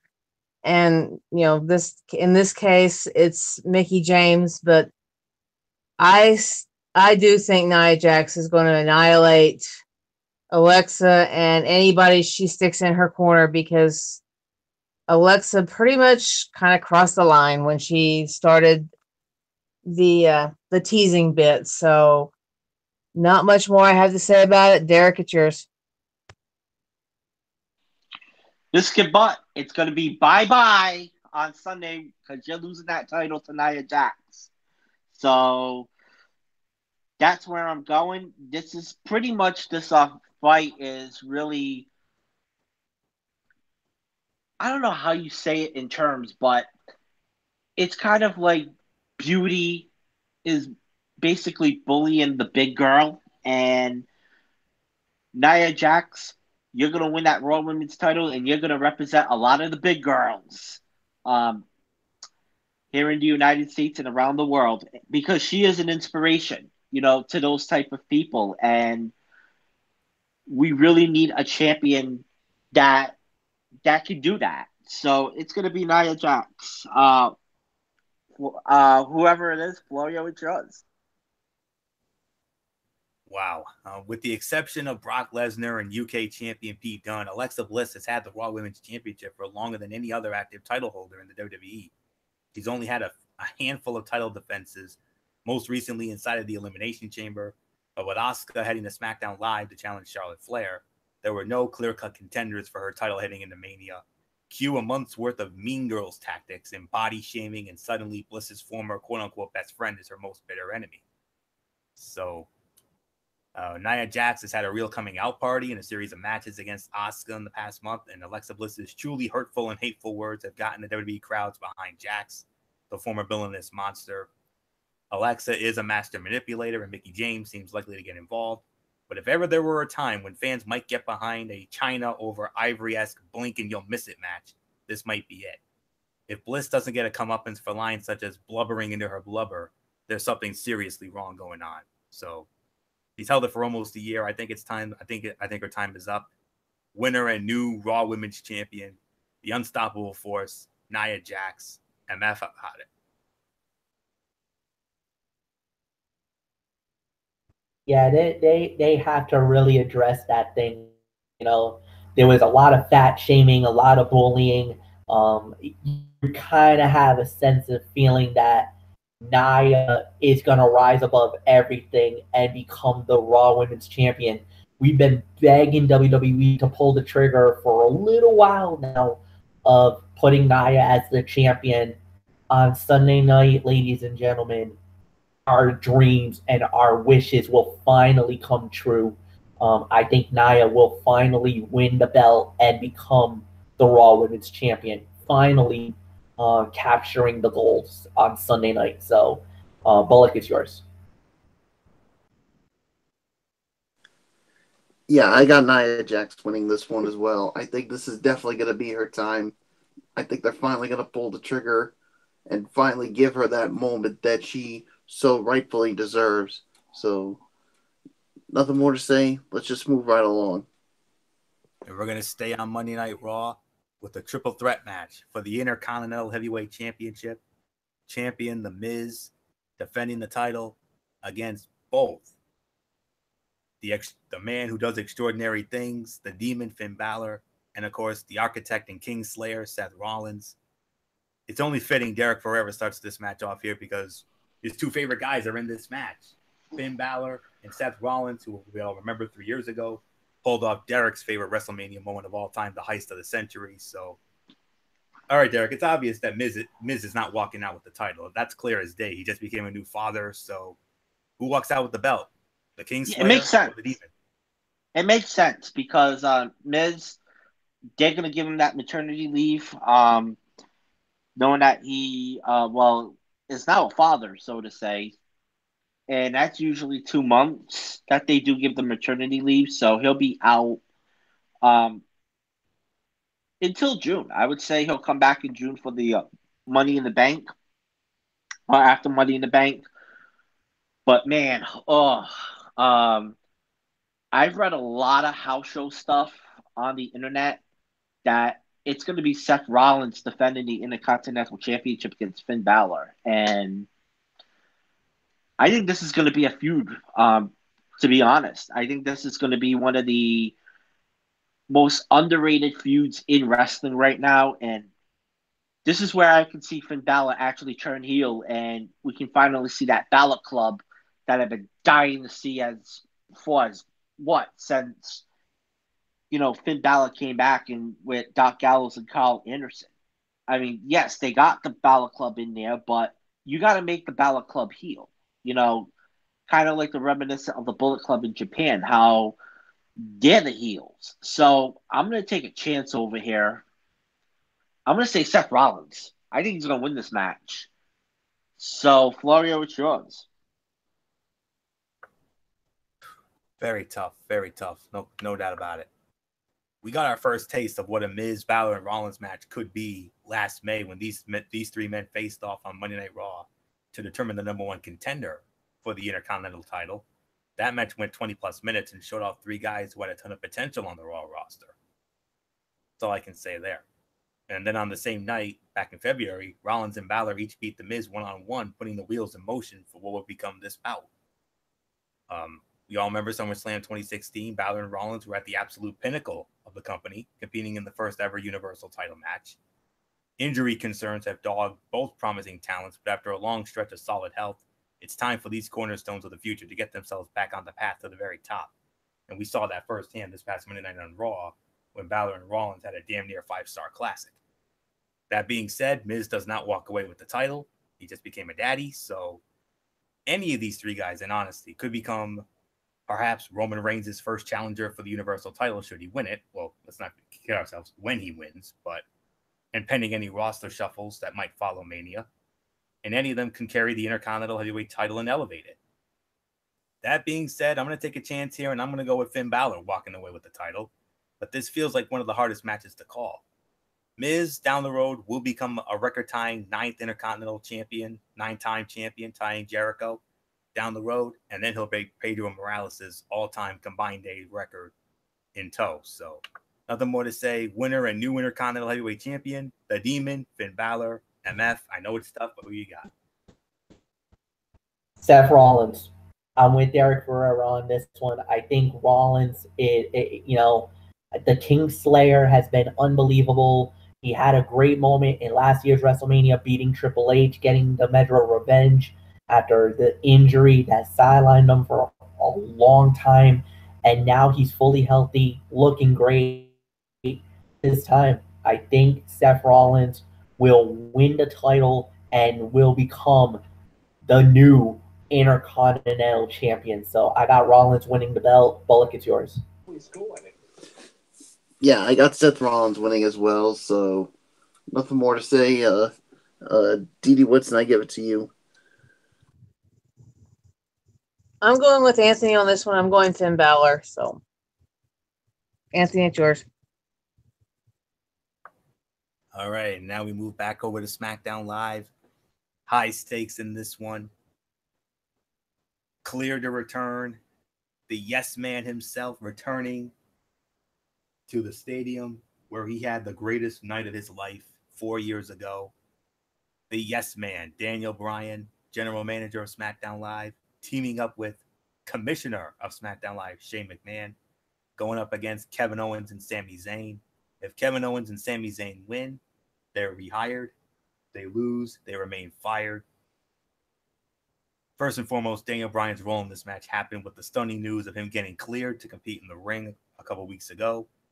And for the source of tension between all four of these men, you got to go back to the end of last year when, in a stunning heel turn, Sami Zayn helped save the day for his former friend turned bitter rival turned friend again, KO, by pulling him out of the way just before Shano could land that infamous top of the Hell in a Cell elbow back in October. Since then, it's been a whirlwind with a lot of jagged storytelling, including dissent with both teams. But as WrestleMania draws closer, both pairings set aside any differences and presented unified fronts. And the heat has picked up in a big way, with Owens and Zayn brutally attacking both Shane McMahon and Daniel Bryan in recent weeks. This is so tough. I mean, I want to go with the yes man. I really do, especially with this being his first match back. And while the world wants to cry and chant yes, I'm one of them, especially being the president of the Rhode Island chapter of the Yes Movement. Through the roof of the Superdome with Bryan, the idea of the lovable underdog coming out on top too soon seems like a mistake. Perhaps maybe a Shane O'Mac heel turn is in the offering, but it seems likely as because of the stipulation. It's only because of the stipulation, mind you, that Kevin Owens and Sami Zayn win this match by whatever nefarious tactics available. But if they lose, perhaps maybe Sami and KO go back to Raw. I don't know. We'll see. But my gut is telling me Kevin Owens and Sami Zayn win this match because of the stipulation alone. That's all I can say on that. But my heart is telling me to go with Daniel Bryan and Shane McMahon because of the yes man. And 4 years ago, WrestleMania 30, he won the WWE World Heavyweight Championship. They did a top 10 video on YouTube. The best endings, the greatest endings of the 10 greatest endings to a WrestleMania. Guess what came in at number 1? Daniel Bryan. So really nothing more to say on this. I'm taking a chance. I'm going with Kevin Owens and Sami Zayn, but I would love to see Daniel Bryan and Shayna win it, especially for Daniel Bryan. But KO and Sami win, stipulation alone. That's why. MF, I mean, this has been front and center on SmackDown Live, and it finally culminates in the Dome. Who you got? I'm with you. KO and Zayn wins because I believe Shane will turn on Daniel. The fans are gonna be pissed about this, but yeah, I think Shane is gonna betray Daniel, and on top of that, I think it was a ruse all along. I think what it was is that you're gonna hear Shane say, that this was, despite everything that has happened, I think it's gonna be once again the McMahons. I think it's gonna be about the McMahons trying to stick it to Daniel Bryan, try to, kind of give a storyline where, again, just like with Stephanie and Triple H and how they were trying to silence the Yes Movement, now it's going to be Shane's turn to try to do it. I think this is going to be a storyline that's going to get dragged out up to at least, I believe, till SummerSlam. I think get ready, guys. We're going to be in for a wild ride here. Even though there's been some rumors about Daniel Bryan possibly going to Raw during the Superstar shakeup, which, God, I hope that doesn't happen because I've heard rumors about The Miz going to SmackDown. And the one thing that everybody's been waiting for is a Daniel Bryan versus Miz battle. I hope this doesn't happen. I hope that the rumors are wrong on this. That if The Miz goes to SmackDown, that Daniel Bryan stays on SmackDown. So that we could finally get that war. But we'll see. But KO and Sami Zayn should win, and they'll get their jobs back in WWE. Michael Bullock, it's yours. Yeah, unfortunately, I'm going to have to go with Kevin Owens and Sami Zayn to win as well. And like Florio said, because of the stipulation. So, really got nothing more to say. Dee, what's in it? Yours? Yeah, I'm going with KO and Zayn to win as well. Fletch was saying that he heard that Miz was coming to SmackDown. I actually kind of heard the other way, that Miz was staying on Raw and Daniel was going to Raw. So, but yeah, I think it's going to probably happen with the Shane McMahon heel turn. So, Derek, it's yours. Yeah, KO and Sami Zayn are going to win this match. It's kind of weird because I think if Daniel Bryan did not get cleared, I could have seen Daniel Bryan turn heel in all of this. But now that he's cleared, it's going to be Shane McMahon. I think they're going to set up a Daniel Bryan, Shane McMahon match, I would say at SummerSlam. And that's where I'm going with that right now. So KO and Sami Zayn are going to win this. It makes sense because of the stipulation. Let's just move on. And now we're going to get into the heart of the card here, folks. Four officially confirmed matches, one maybe match, but let's get into it. SmackDown Women's Championship on the line. The champion, Charlotte Flair, the Queen, defends the title against the winner of the first ever Women's Royal Rumble match, the Empress of Tomorrow, the undefeated Empress of Tomorrow, Asuka. It's only fitting that our host of the Cerebral Smack Talk starts off on this. This is the crown jewel right here. All right, MF. These are you got the Queen. The parent, you're going to get the Empress now. Because we all remember at Fastlane, it was Asuka who pointed at the sign, interrupted Charlotte's title defense over Ruby Riott. So, dream match on the women's side. The first of at least two, maybe three. Hopefully it's three. But this is the first dream match. Charlotte Flair, Asuka, SmackDown Women's Championship. Does the streak continue?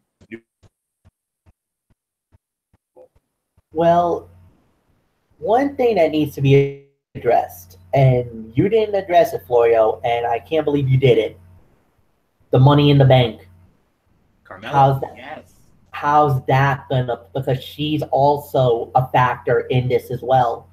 And I'm gonna say this: we're gonna have a new champion, but it's not who you think it is. I think Carmella wins the title. I think we're going to have a shocker at WrestleMania.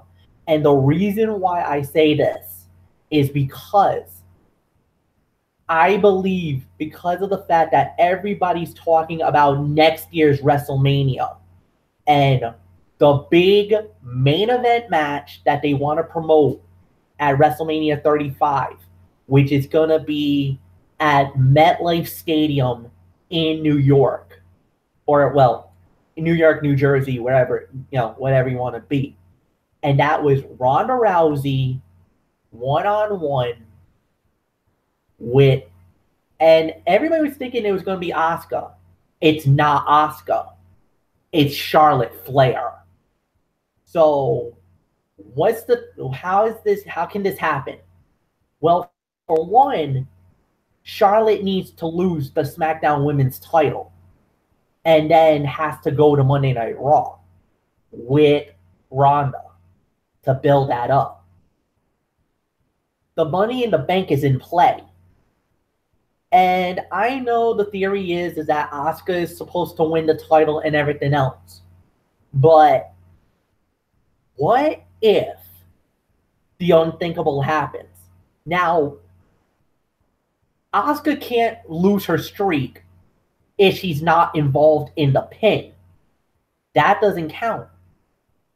So technically, I think this is the ultimate out that they have. Carmella cashes in the Money in the Bank. She pins Charlotte Flair, and Carmella wins the SmackDown Women's title. Two things happen. Number one, you protect Asuka.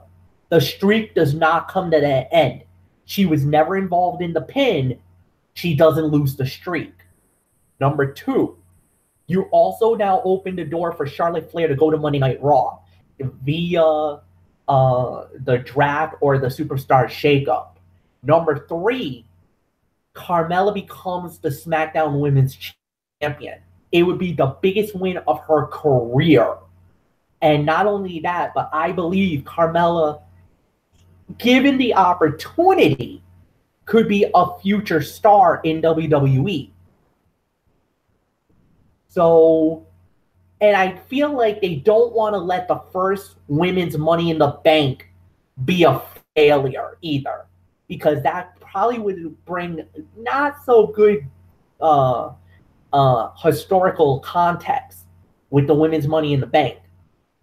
So, with everything I just said, the winner of the bout via a triple threat match and the new SmackDown Women's Champion, Carmella, the princess of Staten Island, will be heading home with some SmackDown gold.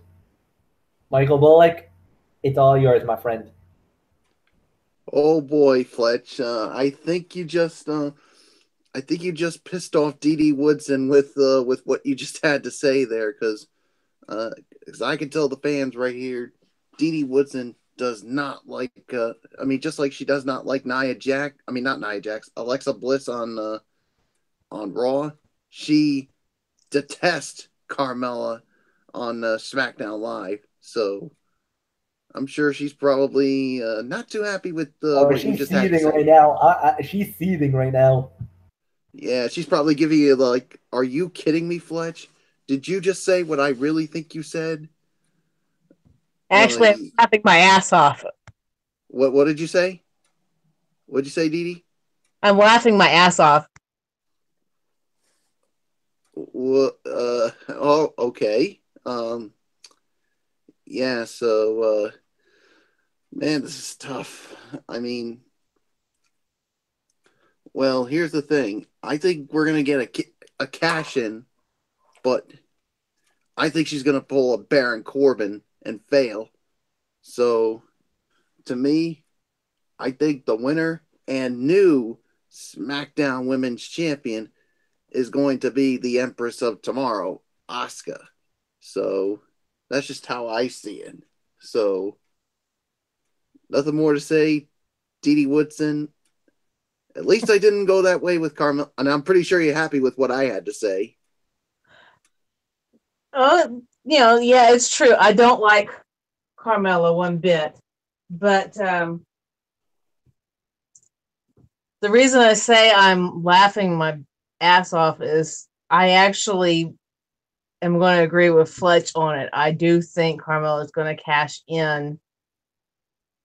As much as I despise the woman, I think she's going to cash it in. I think she's going to be successful and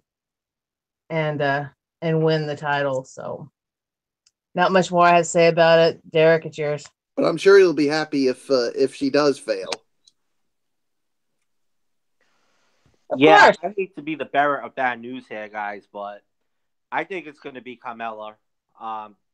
That cashes in the Money in the Bank. I'm sorry to say it, guys, but hello, yeah,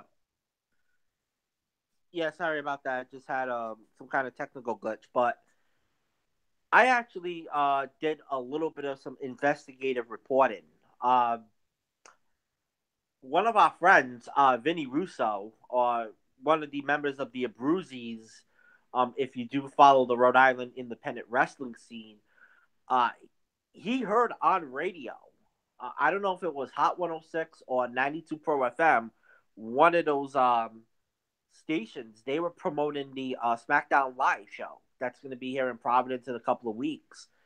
And he said that they were promoting Carmella defending the SmackDown Women's Championship against Charlotte. So there goes a theory that Carmella could actually win this match. We could actually see the women's heist of the century at WrestleMania. Now, also, I've heard that Asuka could win the SmackDown Women's title and that she could be going up against Ronda Rousey at WrestleMania 35, where she breaks Asuka's streak. I think whether it's SummerSlam, whether it's WrestleMania, that streak is going to be broken by Ronda Rousey. So I say that they're going to protect Asuka, and I think Asuka's going to win the women's champion on Raw, and I think she'll beat Nia Jax, and then you see Ronda Rousey beating Asuka for that title. So I'm going to say Carmella wins the match. Florio, what's yours? Yeah, that would put a damper on this dream match here, because Charlotte and Asuka are the two top women's performers in WWE right now, hands down. And it's the first step in what will hopefully be a long, entertaining rivalry. And there have been plenty of high-profile women's matches in WrestleMania lore, but it's, of course, Sasha, Charlotte, and Becky from 2 years ago, Trish and Mickey from 22, Wendy Richter and Lilani Kai at WrestleMania 1. But it's easy to see why this feels like one of the most important women's matches in history. As much as I want to see this thing, be an instant classic, I got to go with Carmella as well. She is now she's held her contract longer than anybody. 281, 82 days now, I believe. Neither Charlotte or Asuka wins. Carmella has been teasing her Money in the Bank cash in for a couple weeks now on SmackDown Live. She'll do so on Sunday, sparring both Charlotte and Asuka from taking a loss against the other. Carmella gets nuclear heat for ending Asuka's undefeated streak, and SmackDown Women's Division catches fire post-WrestleMania. So who knows? Maybe this could be a blessing in disguise. You don't know. We'll see. So I'm going with Carmella as well. If this was an official match, this would have been where I would have had The Undertaker against John Cena. We don't know what's going to happen with that. So we're just going to, the outcome is pretty irrelevant here. These two facing off at WrestleMania is well worth the price of admission, no matter who wins. So I'm just going to park that there because it's not official yet. It could be. Now we move on to, you could consider this a triple main event, if you will. And we're going to start it off with, in my honest opinion, the most anticipated mixed tag team match in WrestleMania history. Bigger than last year with Miz and Maurice against Cena and Nikki Bella. Bigger than the inaugural one with Macho Man and Sherry against Dusty and Sapphire. But this is going to be the best one ever, I think. Ronda Rousey and Raw General Manager Kurt Angle against The Authority, Commissioner of Raw Stephanie McMahon and her husband, the COO Triple H. Let's face it, the outcome of this one is seriously not in doubt. And Derek Ferrera, we all know this firsthand. The outcome of this one, the outcome's not in doubt here. We all know who's going to win this one. Come on.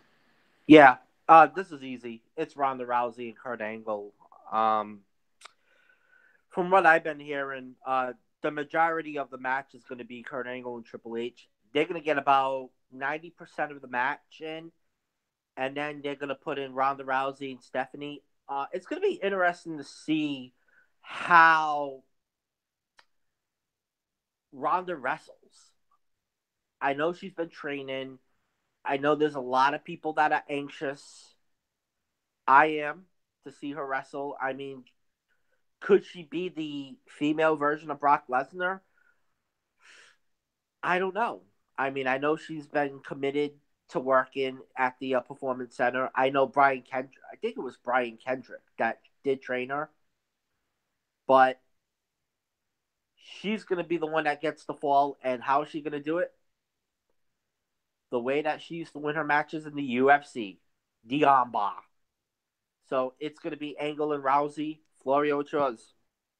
Amen to that, man. No doubt about it. It is Kurt Angle and Ronda Rousey. We know the history of this. It goes back to WrestleMania 31 when The Rock pulled Ronda Rousey out of the crowd to even the odds against The Authority. Rousey hip tossed Triple H and then threatened to break Stephanie's arm. And then, of course, the rumors were true. We all saw the Mae Young Classic when Ronda Rousey was there to support her four horsewomen sister, Shayna Baszler. And, of course, we all know the history with Stephanie, Triple H, and Kurt Angle. We all remember that infamous love triangle they had 2 decades plus ago. But All we need to know is that Triple H blindsided Kurt Angle at Survivor Series while they were partners on Team Raw. Tensions flared in the lead up to Mania with Rousey putting Triple H through the table at the Elimination Chamber, and then Stephanie doing the same thing to Ronda Rousey this past Monday night on Raw. And the WWE has gone all in on Ronda Rousey. Struggles on the mic aside, they have a tremendous asset on their hands if things play out for the best. Her name recognition and MMA background should bring a lot of eyes. Will put a lot of eyes on the screens and butts in the seats for WrestleMania. And her ability to perform in the ring will go a long way toward determining how Rousey, the WWE, and their relationship together moves forward after the show. It would be truly mind-boggling if Ronda Rousey and Kurt Angle don't win this match, simply because Ronda Rousey is being groomed for huge opportunities in the future. If she takes a fall in a spectacle match such as this, for such a time as this, something has gone seriously awry. So, only one outcome here. It's Ronda Rousey and Kurt Angle, and Ronda Rousey will get the winning fall on Stephanie McMahon via the armbar, like Derek said in the UFC. So, nothing more to say. MF, obvious outcome here in this one. Yes, the only way the Authority wins this fight is if Ronda Rousey betrays Kurt Angle and totally screws him over, like big time. That's the only way that the Authority wins this match. But yeah, I think this is pretty academic. Ronda wins in her debut fight with the armbar over Stephanie McMahon. Michael Bullock, it's yours.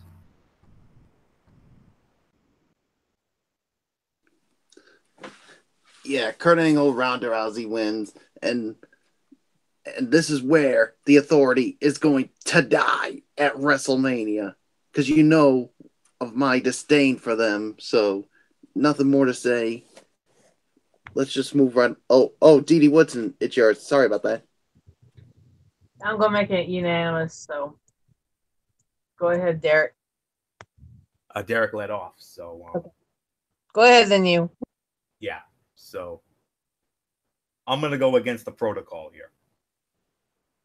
I know this next match that we're going to get into is very likely going to be the main event of WrestleMania, but I'm going to go against the grain here because I'm scheduled to lead off next, and I'm going to take my show's main event for a spin first, and that will leave our final match for MF to lead off on because that's his show's main event. I think it's only fitting we do it that way. And this is how it should be, honestly. But we all know Vinnie Mac and the Suits, hey, they listen to us at the Royal Rumble. You sure as hell know they're not going to listen to us at WrestleMania. So let's get it over with anyway. Another predictable outcome here. We all know how this one's going to end up. The Raw main event for WrestleMania. For the WWE Universal Championship, champion Brock Lesnar with his advocate Paul Heyman, defending the title against the big dog Roman Reigns. We know the war leads. This just like with Rousey, the Authority, and Angle, that goes back to WrestleMania 31 minus Kurt Angle. The war between Roman and Brock Lesnar goes back to WrestleMania 31. That near 5-star match they had when Rollins cashed in with the heist of the century that made Derek Ferrera, which gave Derek Ferrera his all-time favorite WrestleMania moment. But that was for the WWE Championship. Of course, Roman. We all knew Roman was gonna be in this match. I mean, dirt sheets were reporting it as early as a year ago. Shortly after WrestleMania 33, Roman got the nod by winning the Elimination Chamber match, the biggest one ever with 7 men. And Lesnar has only defended the title like once every 4 or 5 months since he won the Universal title at last year's WrestleMania when he beat Bill Goldberg. And, Lesnar has only defended the belt a few times. Some were great, such as the Fatal 4-Way at SummerSlam, which I thought was the best one. And then against Samoa Joe at Great Balls of Fire. Others, such as the match against Braun Strowman at No Mercy, were not so hot. And then, of course, Roman went there calling out Lesnar for being a part-time champion and over the past few weeks, leading up to the longer-rated rematch. Since Goldberg won the Universal title in March of last year at Fastlane and beat Kevin Owens, the Universal Championship has been on Raw only part-time.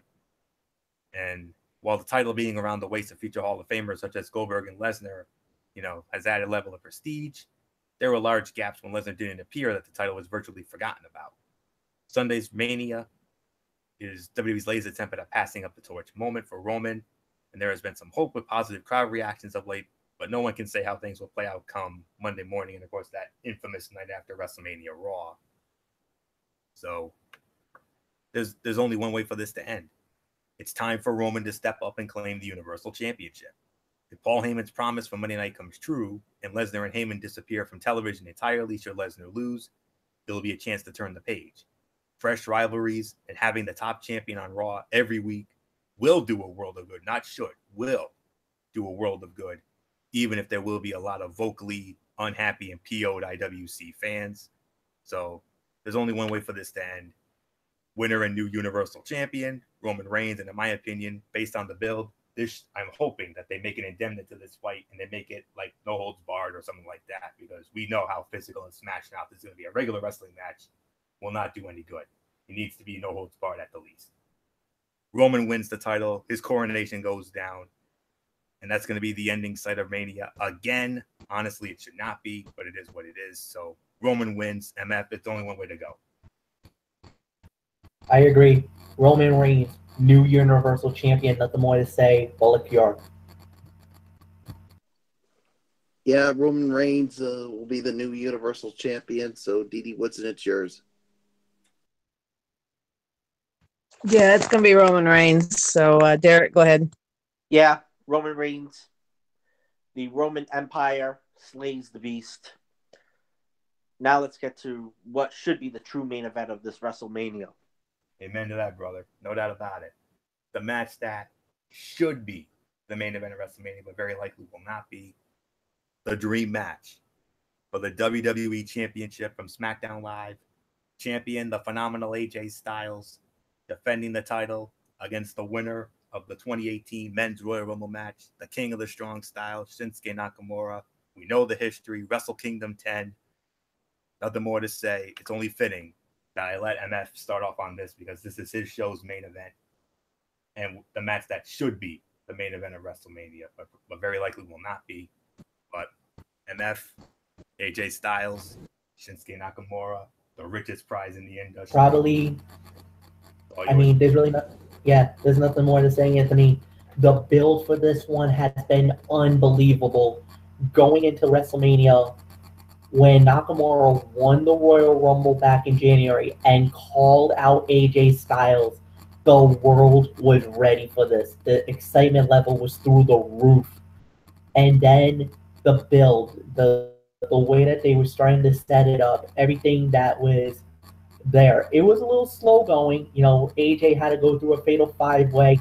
Nakamura didn't really have that many good competition leading into it.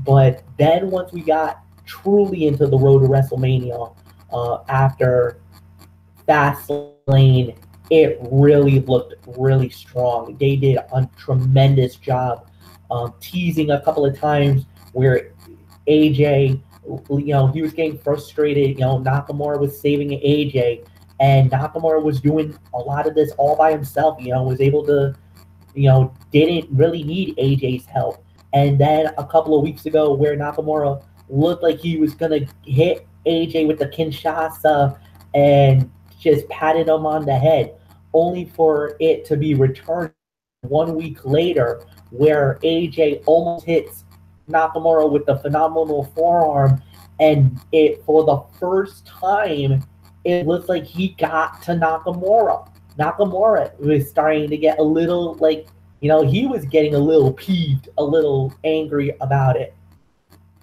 They built this the most strongest way that you could and the most satisfying way that you could. No physical contact. You let these two men just shine under the lights, and knowing the history that we have already with AJ versus Nakamura from Wrestle Kingdom, from New Japan Pro Wrestling, the expectation is so high for this match. Can they top the epicness that was Wrestle Kingdom 10? I don't know. But this is going to be an epic matchup. If WWE books this right and gives them the most ample time possible, we're looking at a fight of the year. I say Shinsuke Nakamura realizes his dream, and he wins the WWE Championship. He walks out of New Orleans as the new champion on Sunday night. Michael Bullock, it's yours. Oh yes, like you said, this build has just been awesome. I mean, everything was done perfectly, and now it all comes down to this. I think this is definitely going to be not only the fight of the night, but the fight of the year.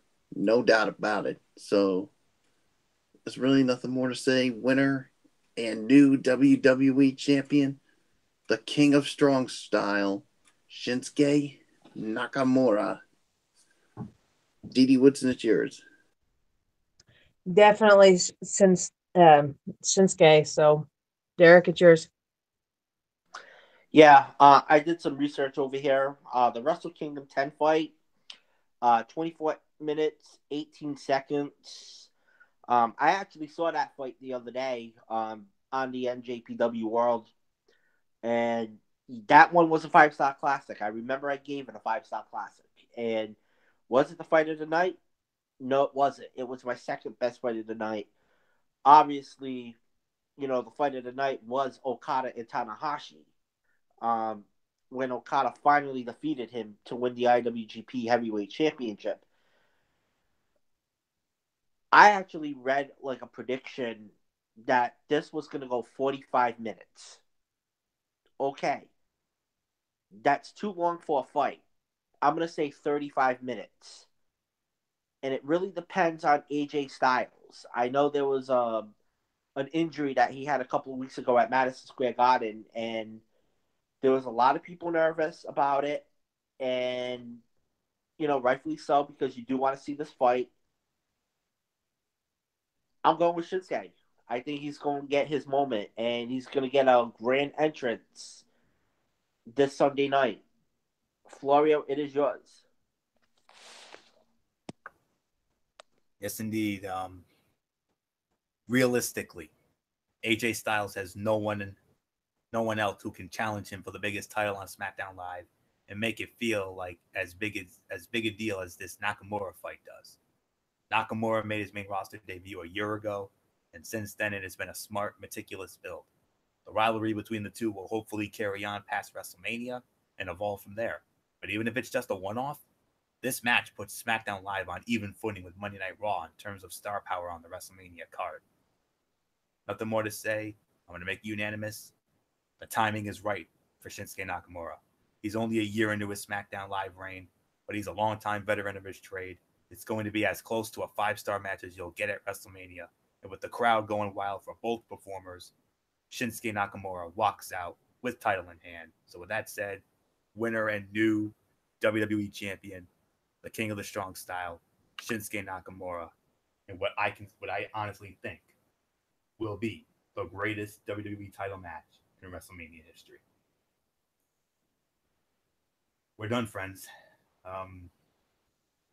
We all know both of these shows are gonna uber deliver. They're gonna over deliver. That's all there is to say on that. I mean, both of these shows have the potential to be like, well, honestly, I think New Orleans is going to be a little bit better than Mania. I think New Orleans is Takeover New Orleans. I'm going to go on the record. Considering this is the most stacked card in the history of the show, I think this has the potential to be a 9, 9.5, maybe even a perfect 10 as far as Takeover New Orleans go. Mania, I don't know if it's going to be the perfect 10 that 30 was when it was in the Superdome, but I'm leaning towards maybe 8, 8.5 for WrestleMania. So we'll see on that. So I'm going to open forum this. A quick final thought as to how we think both of these events are going to play out, ratings-wise, projected ratings. For me, it's 9 to 9.5 for Takeover, 8 to 8.5 for Mania. MF, quick. I say 9 for NXT Takeover New Orleans, 7.5 for WrestleMania. I think there's going to be a few areas where it's going to be a little off, but 7.5 for WrestleMania, 9 for NXT. 9 for NXT Takeover New Orleans, 8 for WrestleMania 34. So, Dee Woodson, it's yours. Yeah, 9 for NXT, and I'll go probably 8 to 8.5 for WrestleMania. Derek, it's your. All right. I when it comes to the WWE brands, definitely it's going to be NXT. 9 out of 10. WrestleMania is going to be slightly better than last year.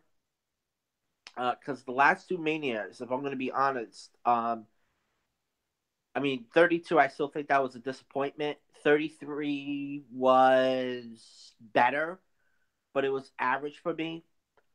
But you also got to remember, a lot of good shows this weekend. Ring of Honor, Saturday night, you got a 5-star match in the making. Kenny Omega and Cody Rhodes. I so want to see that match. But, UFC this weekend as well. 2 big fights.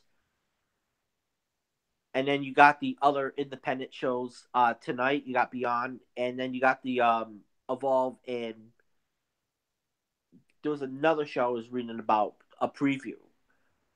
So, yeah. A lot of wrestling this weekend. NXT, you definitely say is the favorite, but watch out. A lot of these promotions could surprise us this weekend.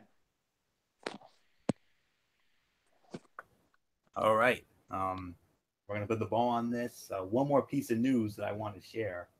I don't know if you guys heard this, but it has been confirmed that Jim Ross and Jerry the King Lawler are going to work the Andre the Giant Memorial Battle Royal during the kickoff show.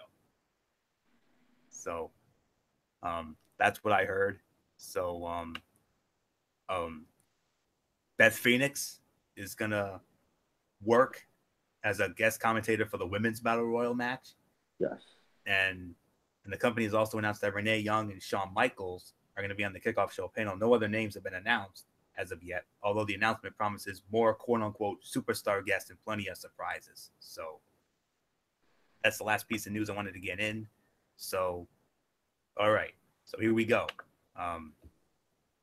No Strictly Sports tomorrow night. We're taking the night off because we're going to enjoy the Hall of Fame induction ceremony, and rightfully so. Strictly Sports, of course, will be back next Friday night, April 13th, at our usual time slot. And Derek, I know we'll have a docket ready to go in the coming days. Of course, Saturday, we're not going to have a show either. We're going to enjoy Takeover New Orleans. But Sunday, after WrestleMania, MF has the honor, Race Bay 95, will be here for the recap of WrestleMania 34. And then Monday night, Ridiculously Raw. We sort out all the fallout from WrestleMania on the Raw side. Of course, my Tony's take on 205 Live and Impact Wrestling. And then Tuesday, SmackDown Live sorts out their fallout from WrestleMania. Maybe we'll have a Mikey's Mindset with an F. And then, of course, next Friday night, the 13th, we'll have Strictly Sports. So that's it. So until Sunday night, for our recap of WrestleMania, your ridiculously over good brother Anthony Florio here, or good old MF Michael Fletcher, or the Phenom Michael Bullock, or the Twisted Angel Dee Woodson, and our extra special guest, our Imperial Grand Poobah himself, the hardcore pipe bomb Derek Ferreira. You know the routine, everybody. Thumbs up. Talk to you later. Yeah, throw it up Fortune 4 style. Bye for now, my friends. God bless. Be good to each other.